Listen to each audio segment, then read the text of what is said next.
Star news Marathi, नवे पाऊल नवी दिशा. मामा ट्रॉफी घेऊन या, आम्ही वाट बघतोय. मामा टॉपिक घेऊन या, आम्ही वाट बघतोय.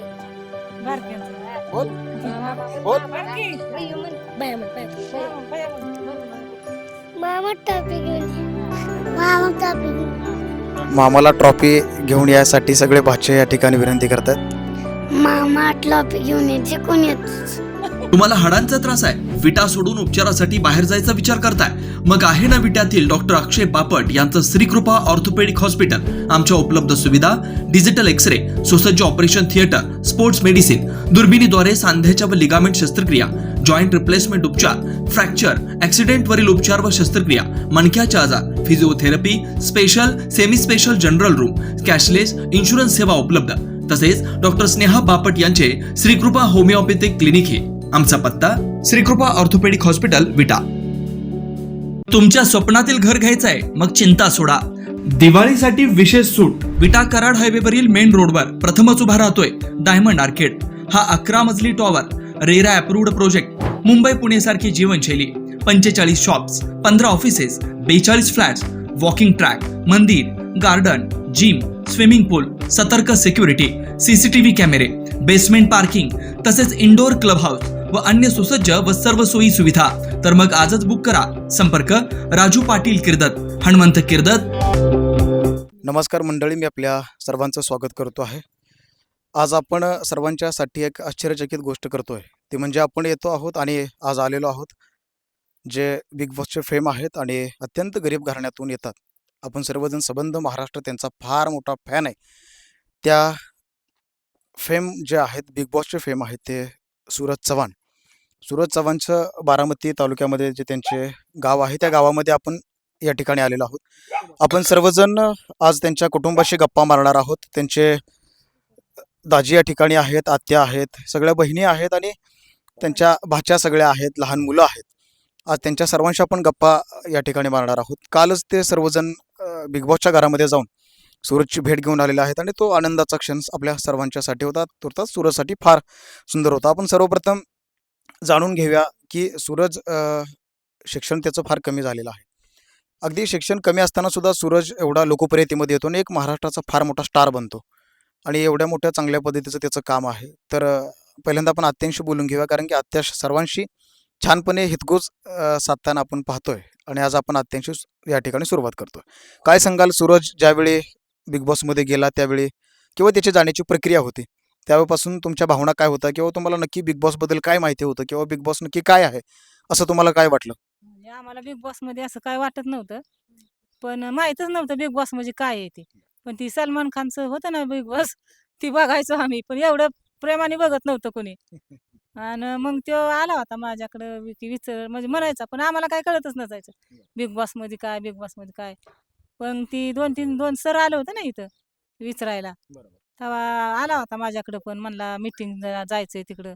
मग ती तिथं आला, मग तो पण गाडीतनं खाली उतरला नाही. मग ती दोघं जण सर आली, पाया पडली.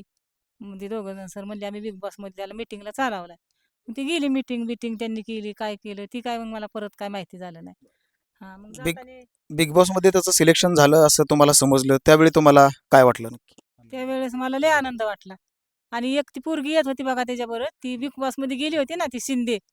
तर मी म्हणायची, बघ बाळा तुला त्या पोरीने ती मोरं गेली आणि तुझ्याकडे येऊन तू मागं राहिला, बघ ती बिग बॉस मध्ये गेली, बिग बॉस मध्ये गेली.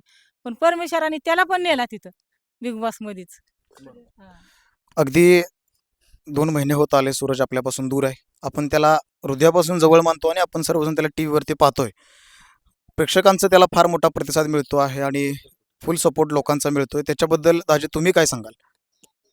अभिनंदन आहे नाही का आपल्या महाराष्ट्राचं, की तुम्ही सूरजला वोटिंग करताय, सपोर्ट करताय.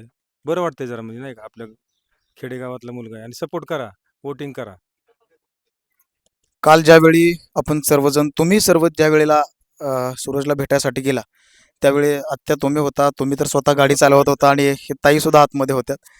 ताईंच्याबद्दल आपल्याला ताईंसोबत या ठिकाणी बोलायचं आहे. ताई, काय सांगाल सूरजबद्दल? सूरजची काय खासियत आहे आणि सूरजचं अगदी गावचं साधं जीवन आहे. सूरज फार साधा आहे. एका छोट्या समूहातून सूरज येतो आहे आणि तिथून तो अगदी राज्यभराचा खूप मोठा स्टार बनतो, राज्याचा खूप मोठा फेम बनतो आणि मग त्याची बहीण म्हणून आपल्याला काय वाटतं किंवा त्याच्या कुटुंबाची संपूर्ण पार्श्वभूमी अगदी तुम्ही थोडक्यामध्ये सांगा. कारण की त्यांनी बरेच वेळा सांगितले की मला 5-7 बहिणी होत्या, काय बहिणी वारल्या आणि 1-2, 4-5 बहिणी आहेत आणि मी एकुलता एक मुलगा आहे. आई वारले, वडील वारले आणि आजी वारली असं तो फार सांगत असतो आणि मग त्यावेळी खास आम्ही तुमच्यापर्यंत हे जाणून घेण्यासाठी आलेलो आहोत. तुम्ही थोडं सविस्तर आम्हाला याबद्दल सांगा. तर सांगायचं म्हणलं तर अख्खा दिवस पुरणार नाही त्याच्याबद्दल. म्हणजे त्याचा स्वभाव एकदम भोळा आहे. आणि आम्ही 5 जणी बहिणी आहोत. आणि एकुलता एक आहे आम्हाला भाऊ.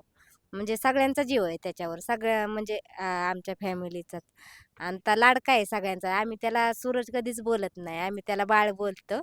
आणि त्याचा पण खूप जीव आहे आमच्यावर. म्हणजे लय जीव लावतो. कुणाला काय हे झालं, ते झालं. म जीव लावतो सगळ्यांना त्यो. तो नेहमी सांगत असतो की एक वेळ ज्यावेळी सहज आतमध्ये घरामध्ये चर्चा करत होतो की मी ज्यावेळी रिबिन कटिंगला जातो, कटिंगचे आम्ही अगदी 80,000 रुपये घेतो असं तो म्हणतो. पण काही मुलांनी त्याला फसवलं, काही लोकांनी त्यावेळी त्याला त्याच्या साधेपणाचा, त्याच्या भोळेपणाचा तसं नाही काय. ते एवढे पैसे कोणी दिलेच नाही त्याला. म्हणजे त्याच्या तोंडून गेलं असन. एवढे पैसे म्हणजे त्याला तुम्ही तर समजू शकता त्याला पैसे 80,000. तर एवढं तर कोणी दिलेच नाही. त्याच्या तोंडातून गेलं ते. पण तेच धरलं माणसांनी लावून 80,000 म्हणले ह्याचं घर काय हे. आणि त्याचे पैसे नव्हते कोणी एवढं देत त्याला. आणि गे गे कपडे द्यायचे, टी-शर्ट द्यायचे, कुणी बूट, चपले द्यायचे आणि तेवढ्यावरच करून घ्यायचे. म्हणजे पण कधी म्हणत नव्हता मला एवढंच द्या, तेवढं द्या. म्हणजे मनापासून करायचं सगळ्यांचं. जाऊ द्या, मरू द्या. तुम्हाला पण गरज आहे. आणि त्या सगळ्यांनी त्याचा फायदा घेतला. पण त्याला देवानी त्याचं चांगलं केलं. आई मरी माता, परत ते महादेव, गणपती बाप्पा सगळ्यांनी त्याला फुल सपोर्ट म्हणजे त्यांचा आशीर्वाद आहे त्याच्यावर. ज्यावेळी गणपती बाप्पाचं आगमन संबंध देशभरामध्ये झालं होतं आणि मग सगळ्यांना त्यावेळी मोदक खायला दिला होता आणि सूरजनं अखंड महाराष्ट्राचं मन त्या ठिकाणी हे लावून घेतलं, मन जिंकलं. कारण की ज्यावेळी सर्वांनी हातामध्ये दिला आणि त्याने पटकन खाऊन टाकलं. पण सूरज म्हणला दादांना, गणपती बाप्पाला "मी गणपती बाप्पाला ठेवू शकतो का?" त्याचं तेच तर खास म्हणजे हे आहे, की पहिलं देवाला विसरत नाही कधी. पहिलं देव कुठलीही गोष्ट असली ना एवढंच. आई मरी माता एवढंच म्हणजे देव. आणि ते कसं खाईन ना, गणपती बाप्पा आहेत आणि त्यांच्यामुळे कॅप्टन पण झालता. आणि त्यांना पहिला मोदक ठेवणार आणि त्यांनी ठेवला पण. आणि सगळी माणसांना म्हणजे आश्चर्यच वाटलं असेल. त्यांनी मोदक न खाता पहिला गणपती बाप्पांना ठेवला आणि नंतर त्याने खाल्ला. म्हणजे आम्हाला पण खूप आनंद झाला की त्याने गणपती बाप्पाला विसरला नाही. तुम्ही ज्यावेळी भेटायला गेला आणि मग आपण साध्या खेडेगावातून जातो आहोत. आता आपली घरं सुद्धा आपण पाहतोय. अगदी फार छोट्या कुटुंबातून आपण आहोत आणि ज्यावेळी एवढ्या मोठ्या सिटीमध्ये जातो, बिग बॉससारखं एवढं मोठं अगदी झगमगाट असणारं घर आहे. त्या घरामध्ये आपण ज्यावेळी जातो त्यावेळी आणि आपला भाऊ त्या ठिकाणी अगदी 2-2 महिने राहतोय. लोकांच्या लोकप्रियतेस येतोय आणि ह्या सगळ्या भावना ऐकल्यावरती आणि आपण तिथं स्वतः पोहोचल्यावरती आपल्याला नक्की काय वाटलं होतं, की एवढ्या मोठ्या घरामध्ये आपण येतोय, आपला भाऊ त्याच्यामध्ये राहतोय. नक्की तुमच्या भावना काय होत्या?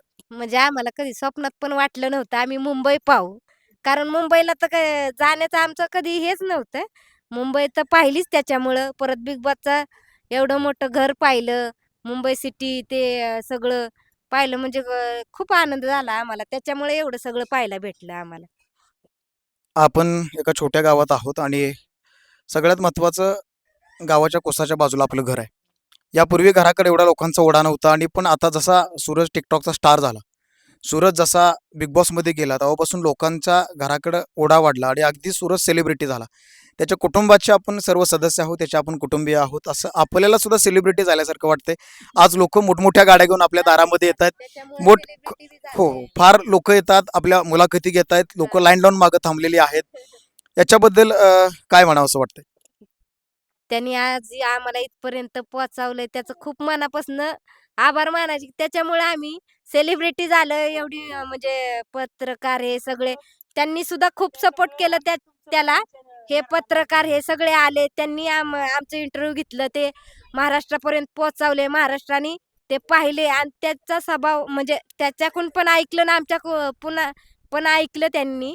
आणि त्याला फुल सपोर्ट केलं, वोटिंग केलं. त्याला म्हणजे अजून त्यांचा जीव आहे सगळ्यांचा, अख्ख्या महाराष्ट्राचा. ते सगळे त्याला स्वतःचा मुलगा, भाऊ, कुणी काय असं सगळी मानतात त्याला. आत्यांसाठी प्रश्न आहे. आत्या, आपण आता सूरजच्या लग्नाची तयारी करायला पाहिजे. आतमध्ये सुद्धा रितेश दादा म्हणले की आता फार मुलींची बाहेर लाईन लागलेली आहे. त्याच्याबद्दल काय म्हणताय? सूरजच्या लग्नाची तयारी कुठपर्यंत आलेली आहे? लग्न काय म्हणतंय? आता थोड्या दिवसात सूरज ट्रॉफी घेऊन येणार आहे, असे संबंध महाराष्ट्राचं लक्ष त्याच्यावरती आहे. आपल्याला काय वाटतं त्याच्या लग्नाबद्दल? त्याचं लग्न करायचं की ते म्हणतो की आता माझं लग्न करायचंय.